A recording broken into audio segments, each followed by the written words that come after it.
열왕기상 8장 44절에서 53절 말씀입니다. 한 절씩 교대로 하나님의 말씀을 봉독하시겠습니다. 주의 백성이 그들의 적국과 더불어 싸우고자 하여 주께서 보내신 길로 나갈 때에 그들이 주께서 택하신 성읍과 내가 주의 이름을 위하여 건축한 성전이 있는 쪽을 향하여 여호와께 기도하거든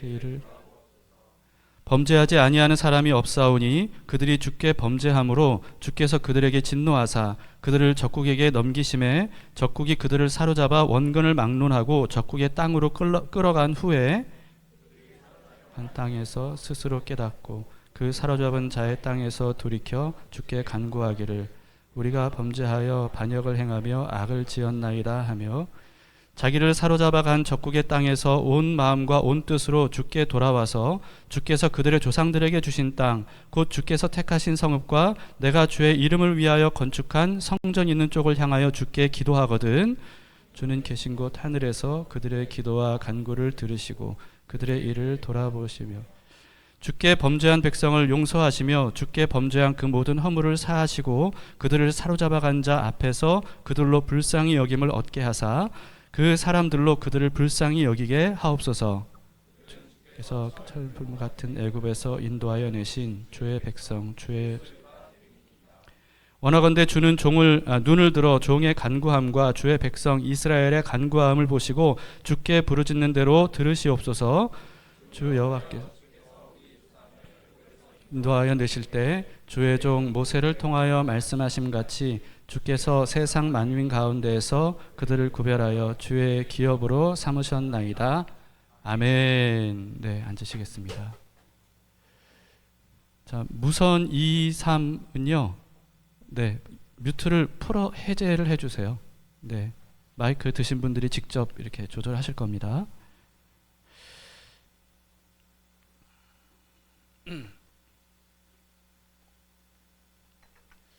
열왕기상하는 본래 한 권으로 되어 있는 책이었습니다. 열왕기상하 이제 하의 마지막 부분에 어떤 내용이 있냐면요.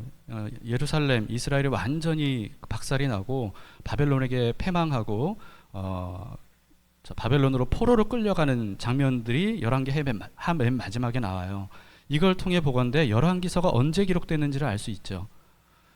이 이스라엘이 패망하고 성전도 파괴된 그 이후에 기록된 게 바로 열왕기서입니다.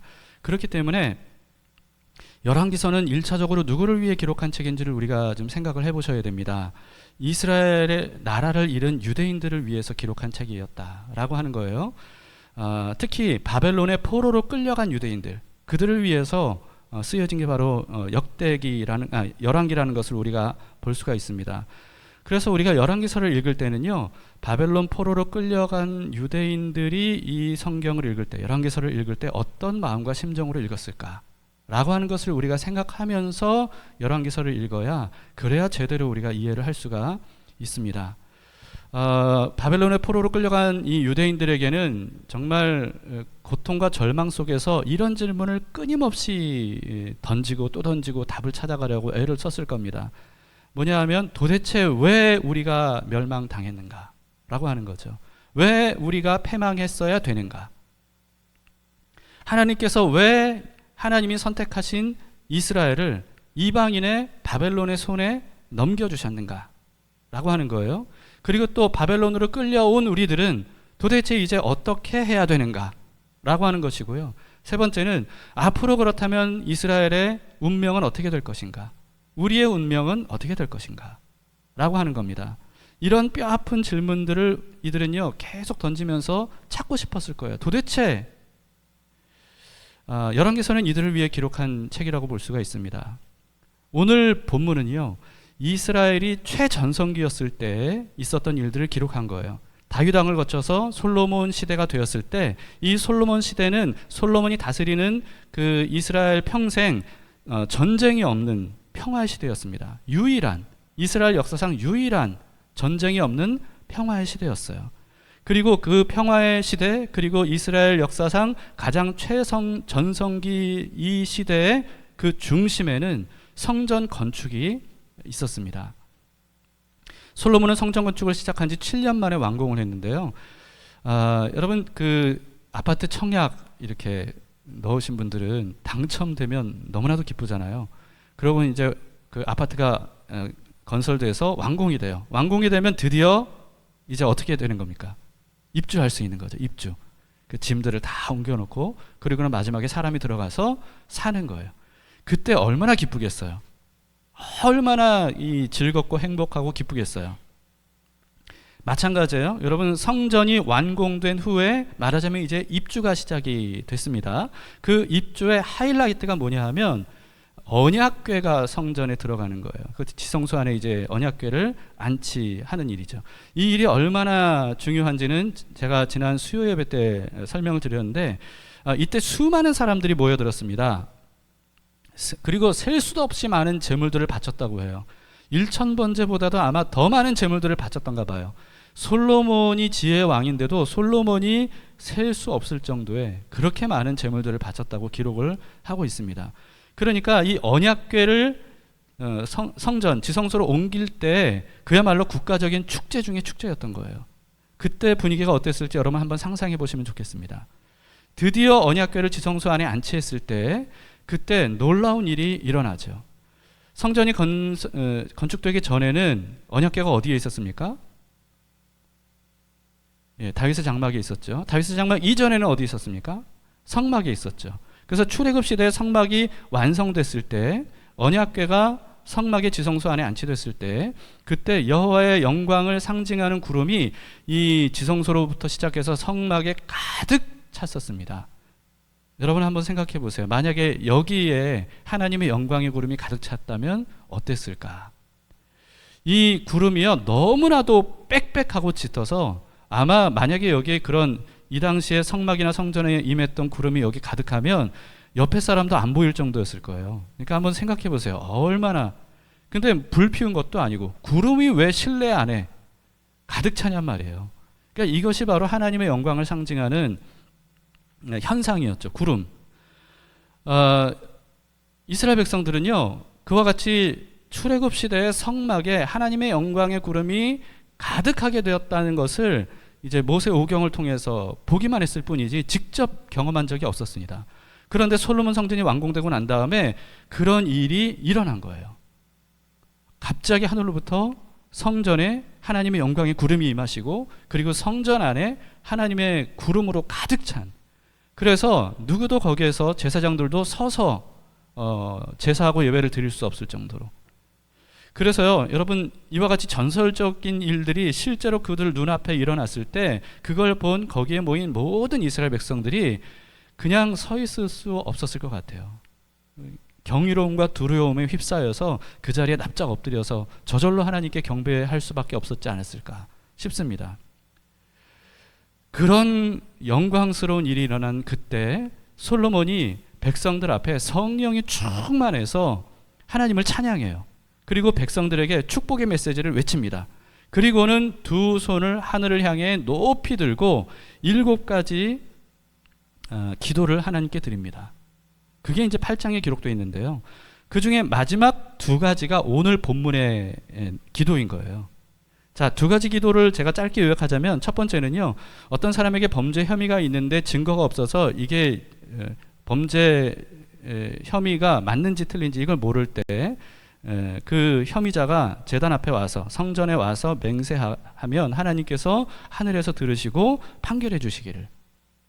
그리고 2번째는요. 이스라엘이 범죄해서 적국과의 전쟁에서 패했을 때 그때 성전으로 돌아와서 하나님께 기도하면 하나님께서 죄를 사해 주시고 회복시켜 주시기를.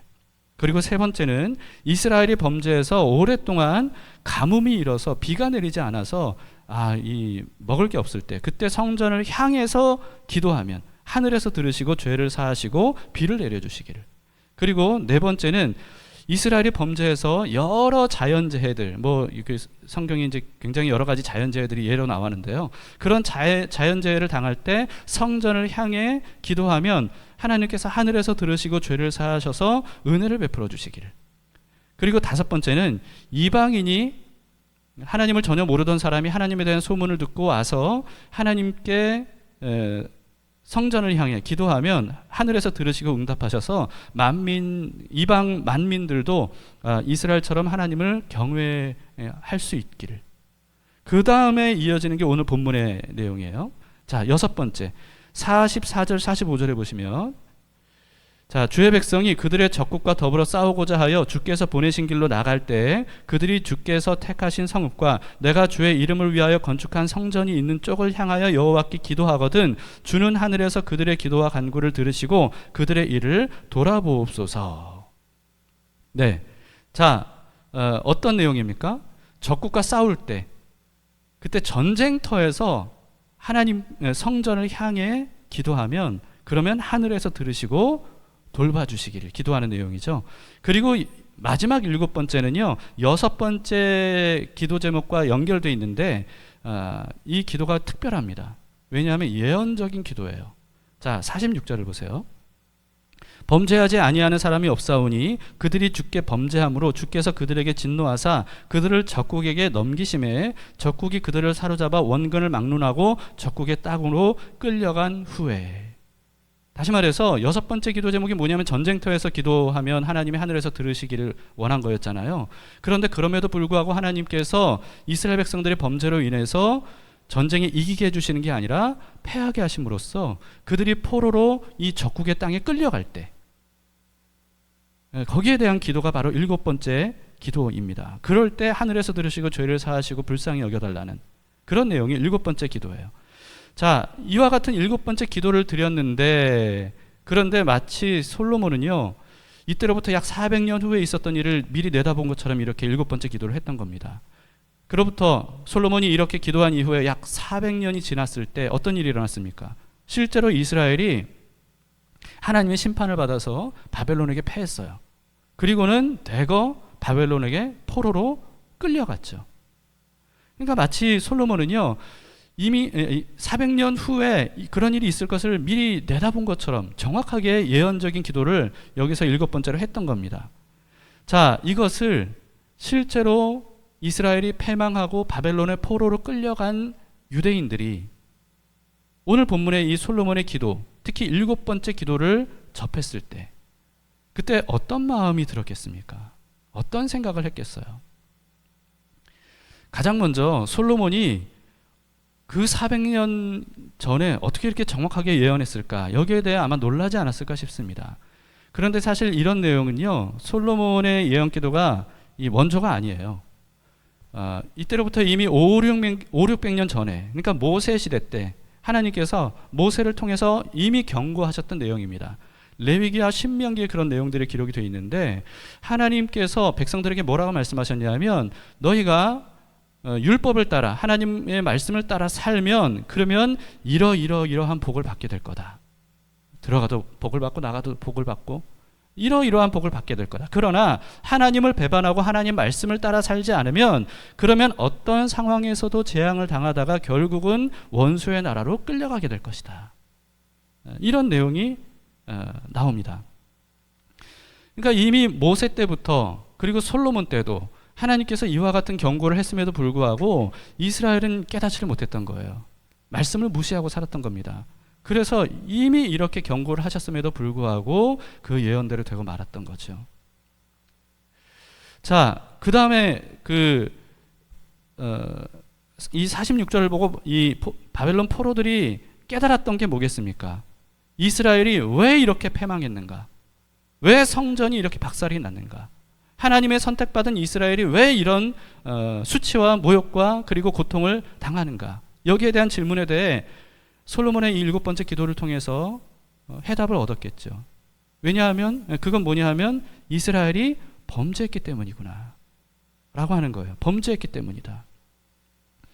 그래서 여러분 이스라엘 백성들은 포로로 끌려가면서 아마 여러 가지 의문들이 있었을 텐데 우리가 왜 패망했을까? 그것은 혹시 이스라엘의 신인 여호와께서 바벨론 신인 마르둑과 여러 신들보다 더 약했기 때문이 아닐까? 이런 생각도 했을 수 있고요. 그리고 이것은 그 바벨론 제국이 수많은 나라들을 다 집어삼켰기 때문에 그 정도로 바벨론 제국은 누구도 상대할 수 없는 강한 군사력이 있었기 때문에 우리가 패망할 수밖에 없었을 것이다. 이런 생각을 했을 수도 있습니다. 그러나 성경은 그렇게 말씀하지 않아요. 지난 주에도 제가 말씀을 드렸던 것처럼 이스라엘이 하나님과 함께 했을 때에는요, 어떤 강한 나라도 어떤 큰 제국도 절대로 이스라엘을 넘보지 못했습니다. 그러나 이스라엘 백성들이 하나님을 배반하고 말씀대로 살지 않고 온갖 우상들을 섬기고 그리고 또 온갖 범죄들을 저질렀을 때, 그때는요 그렇게 강하지 않은 나라에게도 패했고 그리고 수많은 지배들을 당했어요. 그렇기 때문에 바벨론에 의한 패망은 바벨론이 강해서가 아니고 하나님이 약해서도 아니고 이스라엘이 하나님을 버리고 범죄했기 때문이다 라고 하는 겁니다. 그들의 고통은 결국은 죄 때문이고 거기에 대한 하나님의 심판이었다는 것, 이것을 오늘 본문을 통해서 그들이 깨달았을 거예요. 그렇다면 이제 그 사실을 알게 된 그들은 어떻게 해야 되는가 라고 하는 겁니다. 솔로몬의 기도가 알려줍니다. 47절 48절을 보세요. 그들이 사로잡혀간 땅에서, 바벨론 땅이죠. 솔로몬은 아직 몰랐겠지만 바벨론 땅에서 스스로 깨닫고 그 사로잡은 자의 땅에서 돌이켜 주께 간구하기를 우리가 범죄하여 반역을 행하며 악을 지었나이다 하며 자기를 사로잡아 간 적국의 땅에서 온 마음과 온 뜻으로 주께 돌아와서 주께서 그들의 조상들에게 주신 땅 곧 주께서 택하신 성읍과 내가 주의 이름을 위하여 건축한 성전 있는 쪽을 향하여 주께 기도하거든. 이렇게 기도합니다. 자, 어떻게 하면 된다는 것을 솔로몬 기도를 통해서 이 포로 유대인들이 깨달았겠죠. 그건 뭐예요? 먼저 하나님께 죄를 자백하는 거예요. 자백하는 것, 회개하는 거죠. 그리고 전심으로 주께 돌아오는 거예요. 그런 다음에 성전을 향해, 성전 있는 쪽을 향해 기도하면 된다. 이것을 솔로몬의 기도를 통해서 포로에 끌려간 바벨론 백성들이 알았을 겁니다. 자, 그래서 그렇게 기도한 사람이 누구예요? 그렇게 기도한 사람이 누구예요? 그 유명한 다니엘이잖아요. 다니엘의 기도가 바로 그런 기도 아닙니까? 다니엘은 그 당시 그 페르시아의 왕이었던 다리오, 메대 왕이었던 다리오 외에 누구에게든 기도하면 사자굴에 던져질 것이다 라고 하는 이 조서가 내린 것을 알았음에도 불구하고 기도했어요. 어떻게 기도했는지 다니엘서 6장 10절에 이렇게 기록이 되어 있죠. 다니엘이 이 조서에 왕의 도장이 찍힌 것을 알고도 자기 집에 돌아가서는 윗방에 올라가 예루살렘으로 향한 창문을 열고 전에 하던 대로 하루 3번씩 무릎을 꿇고 기도하며 그의 하나님께 감사하였더라. 네, 다니엘이 어떻게 기도했어요? 예루살렘을 향한 창문을 열고 기도했다 그랬죠. 근데 예루살렘에 뭐가 있어서? 성전이 있으니까. 다니엘이 왜 이렇게 한 겁니까? 목숨 걸고 왜 이렇게 한 거예요? 죽을 줄 알면서도 왜 이렇게 한 거예요? 그것도 좀 몰래 기도해야 되는 상황이면 창문을 닫고라도 기도하면 좋은데 창문을, 예루살렘을 향해 있는 창문을 활짝 열어놓고 기도한 거예요. 기도 소리 다 들리고 기도하는 모습 다 보이게. 왜 그렇게 한 겁니까? 솔로몬의 기도를 다니엘이 알았기 때문이죠. 그렇게 기도하면 하나님이 응답해달라고 솔로몬이 기도했고 하나님이 거기에 대해 응답하신 것에 대해 다니엘은 알았습니다. 그렇기 때문에 그렇게 기도한 거예요. 그런데 여러분, 다니엘이 이렇게 기도했을 때는요, 이미 예루살렘은 완전히 파괴가 됐고 심지어 성전도 완전히 파괴됐을 때예요. 성전이 사라져서 흔적도 없을 때입니다. 그런데도 불구하고 다니엘은 성전을 향해 목숨을 내놓고 이렇게 기도한 거예요. 왜냐하면 성전, 건물은 사라져도 하나님은 여전히 살아계시고 그리고 하나님의 약속은 반드시 이루어 주신다. 하나님께서는 약속을 반드시 지키시는 분이다 라고 하는 이 사실에 전혀 의심하지 않았기 때문입니다. 자, 그럼 이렇게 성전을 향해 기도하면 하나님이 성전에서 응답하십니까? 이미 그 바벨론에게 포로로 끌려갔을 때는 성전도 파괴됐잖아요. 그럼 하나님께서 성전을 향해 기도하면 성전에서 응답해 주시는 건가요? 그게 아니에요. 49, 50절을 보세요. 어디서 그렇게 기도하면, 성전을 향해 기도하면 주는 계신 곳 하늘에서 그들의 기도와 간구를 들으시고 그들의 일을 돌아보시오며 주께 범죄한 백성을 용서하시며 주께 범한 그 모든 허물을 사하시고 그들을 사로잡혀간 자 앞에서 그들로 불쌍히 여김을 얻게 하사 그 사람들로 그들을 불쌍히 여기게 하옵소서. 자, 어디에 계셔요, 하나님이? 성전 건축물에 계시는 게 아니고요. 하늘에 계신다는 거예요. 그래서 하늘에서 응답하신다는 거죠. 솔로몬의 7가지 기도의 공통점, 여러분 제가 쭉 말씀을 드렸는데 발견하셨습니까? 하나는요, 성전에서 또는 성전을 향해 기도하는 거, 이게 공통점이 있었죠. 그리고 또 하나는 뭐냐면, 그렇게 기도하면 하나님이 어디에서 응답하신다고 7번 반복해요?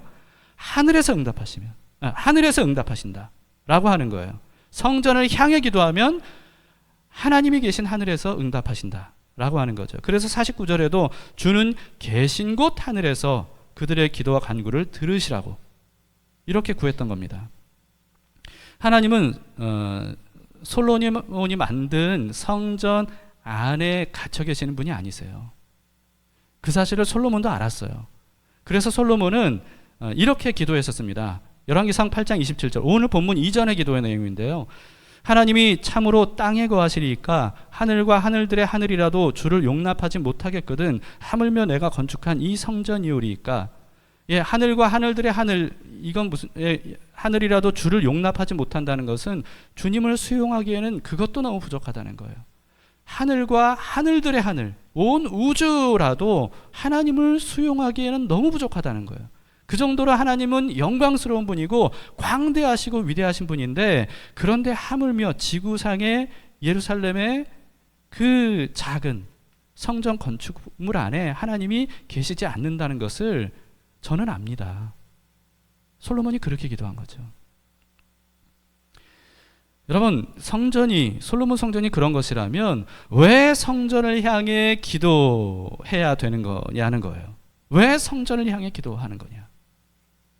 그 비밀을 우리는 솔로몬이 7가지 기도를 하기 전에 그 앞서 백성들에게 한 말에서 우리는 알 수가 있습니다.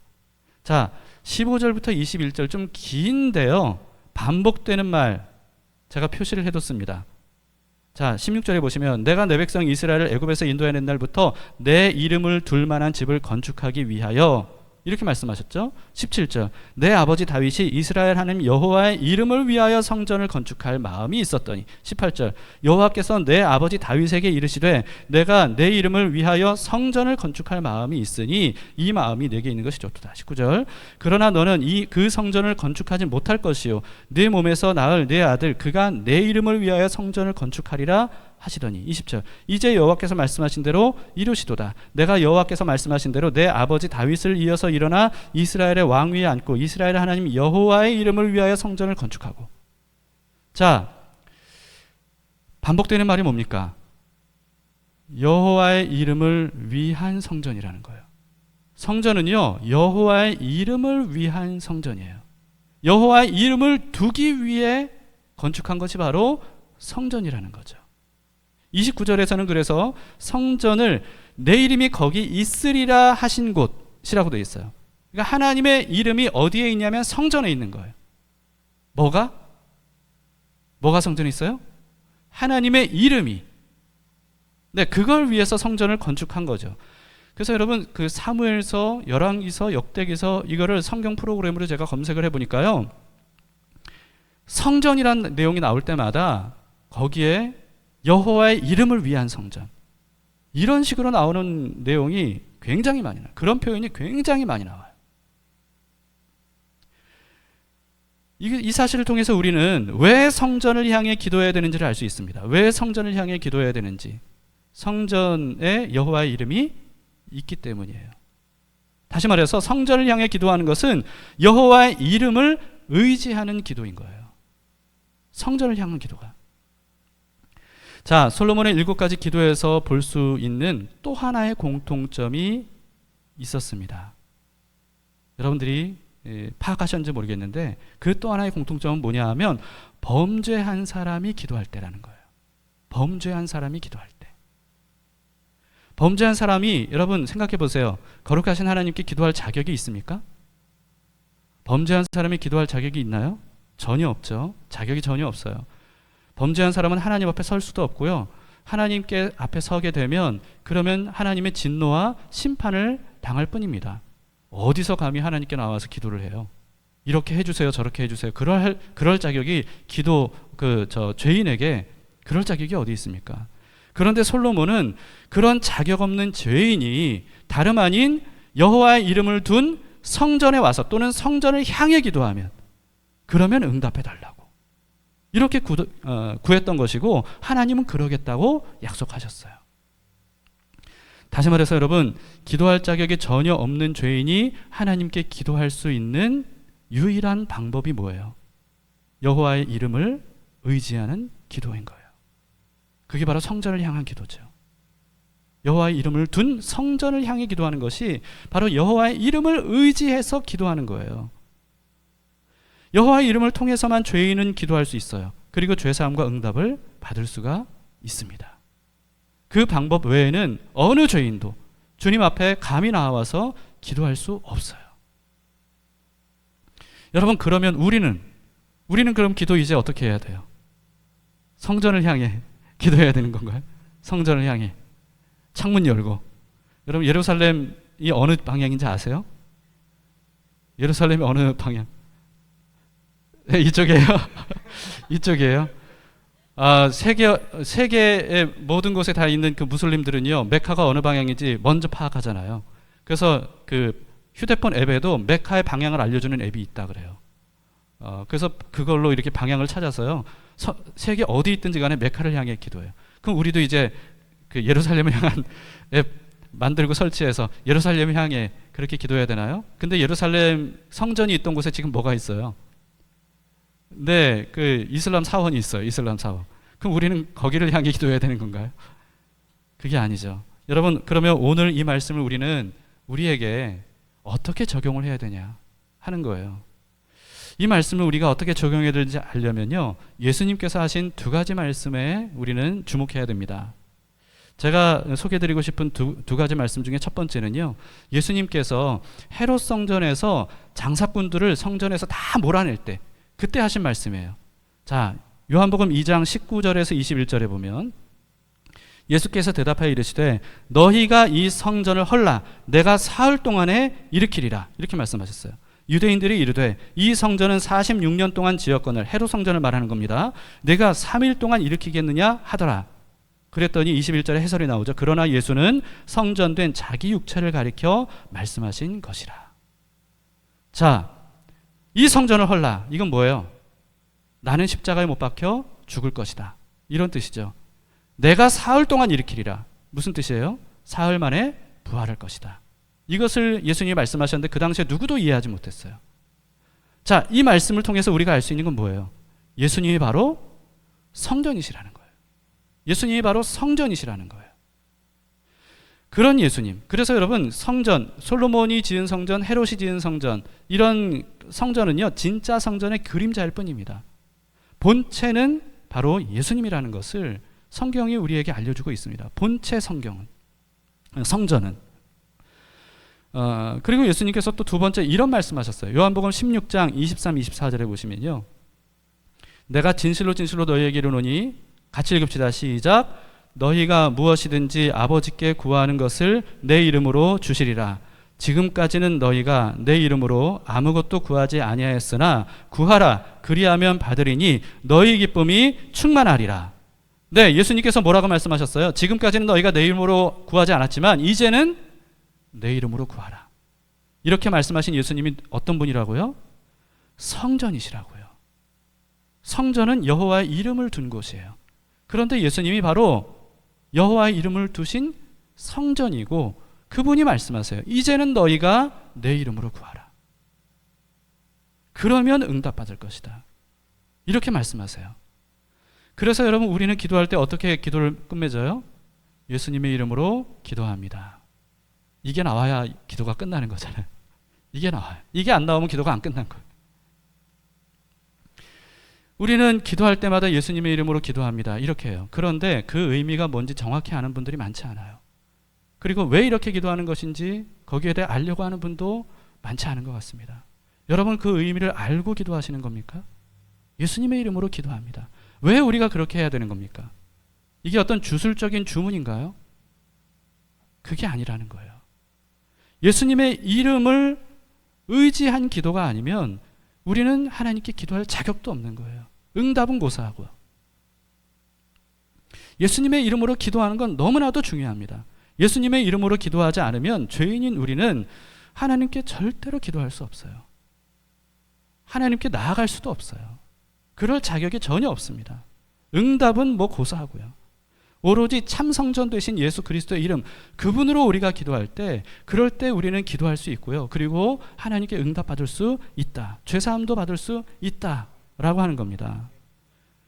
여러분, 성전에서 어떤 일이 일어나는지를 보세요. 성전은요, 희생제물이 끊임없이 바쳐지는 곳이에요. 희생제물이, 죄인을 대신한 제물들이 끊임없이 죽고 바쳐지고, 그 값으로 죄인인 사람들이 죄사함을 받고 하나님 앞으로 나아갈 수 있음을 알려주는 실전 교육 자료가 이 바로 성전이었습니다.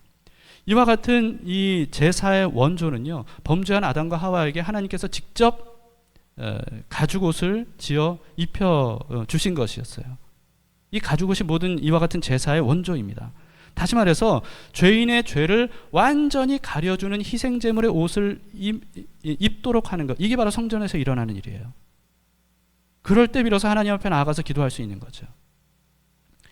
이와 같이 여러분, 우리가 예수 그리스도의 이름으로 기도한다, 예수님의 이름으로 기도한다, 내 이름이 아니라 내 이름으로 기도한다는 건 뭐예요? 죄인이 기도한다는 거잖아요. 그거 안 된다고 말씀드렸죠. 우리가 기도할 수 있는 방법은, 유일한 방법은 예수 그리스도의 이름으로 기도하는 것인데, 예수님의 이름으로 기도한다라고 하는 것은 우리의 죄를 대신해서 죽으신 예수 그리스도의 옷을 입고 기도하는 것을 의미하는 겁니다. 그리스도의 옷을 입는다는 것은요, 옷을 입으면 겉으로 뭐가 보여요? 옷이 보이죠. 그리스도의 옷이 보여요. 내 안에 있는 모든 죄의 더러움과 추악함과 이 심판받아 마땅한 죄인의 모습은 가려지는 거예요. 그리스도의 옷이 보이는 겁니다. 그래서 죄인이 자신의 모습을 그리스도의 옷으로 완전히 가리고 오직 하나님의 아들 예수 그리스도의 모습이 드러나도록 함으로써 기도하는 것, 이게 바로 예수 그리스도의 이름으로 기도하는 겁니다. 내 자격이 아닌 예수님의 자격으로 기도하는 거죠. 이것이 바로 내가 죽고 그리스도로 산다는 뜻입니다. 그럴 때 하나님은요, 나를 죄인으로 보시는 게 아니에요. 죄인으로 보시는 게 아니라 우리가 입은 예수 그리스도, 그분으로 보신다는 거죠. 그래서 우리는 그리스도의 옷을 입고 하나님께 기도할 때 하나님을 누구라고 불러요? 아버지라고 부르잖아요. 왜 우리가 아버지라고 부릅니까? 내 죄인의 모습 그대로는 하나님을 감히 아버지라고 부를 수 없어요. 하나님이 어떻게 아버지? 하나님께서 그러면 굉장히 불쾌하게 여기시고, 나는 죄인의 아버지가 아니다, 이렇게 아마 말씀하실 거예요. 우리가 하나님을 아버지라고 부를 수 있는 이유는 뭐냐 하면, 하나님의 아들 예수 그리스도의 옷을 입을 때, 내 이름이 아니라 그 이름으로 나아갈 때예요. 그럴 때 우리는 아버지라고 부를 수 있고, 하나님은 그런 우리들을 아들로 보시는 거죠. 너는 내 아들이다. 그러면서 아들의 기도에 귀를 기울이시고 아들에게 응답하시듯이 우리에게 응답하시는 겁니다. 이게 얼마나 놀라운 은혜예요. 그러니까 여러분, 죄인이 하나님 앞에 자신의 모습 그대로 나아갈 수 없습니다. 오직 예수님의 이름으로, 내 이름이 아닌 예수님의 이름으로, 내 모습이 아닌 예수 그리스도의 모습으로 우리가 나아갈 때 우리는 하나님을 아버지라고 부를 수 있고요, 응답을 받을 수 있는 거예요. 이게 바로 복음입니다. 여기에 대해서는 이번 수련회 때 제가 좀 더 자세히 말씀을 드릴 건데요. 그러니까 여러분, 우리는 하나님께 나아갈 때 착각하면 안 돼요. 내가 이 정도 되면 자격이 있으니까, 그러니까 하나님께 기도할 수 있다, 이렇게 생각해서는 안 되는 거예요. 그러니까 뭐냐 하면요, 내가 이번 주에는 좀 착하게 살았으니까, 이번 주에는 성경도 좀 많이 읽었으니까, 기도도 새벽 기도도 하고, 그리고 골방 기도도 하고, 그랬으니까 이제 내가 자격이 있겠지, 11조도 드리고 봉사도 하고 떳떳해서 그런 거 했으니까 내가 자격이 있으니까 하나님께 나아가서 기도할 수 있지. 여러분, 이렇게 생각하면 그건 오산이에요. 그런 것으로는 하나님께 나아갈 수가 없는 겁니다. 종교와 예수님을 믿는 우리의 신앙이 다른 게 뭡니까? 바로 그 점이에요. 종교에서는요, 모든 종교는 제물을 어떤 제물로 바치고 얼마나 많은 제물을 바치느냐, 이것으로 자격을 얻는다고 생각해요. 그러나 우리의 신앙은 그게 아닙니다. 우리 신앙은 그게 아니에요.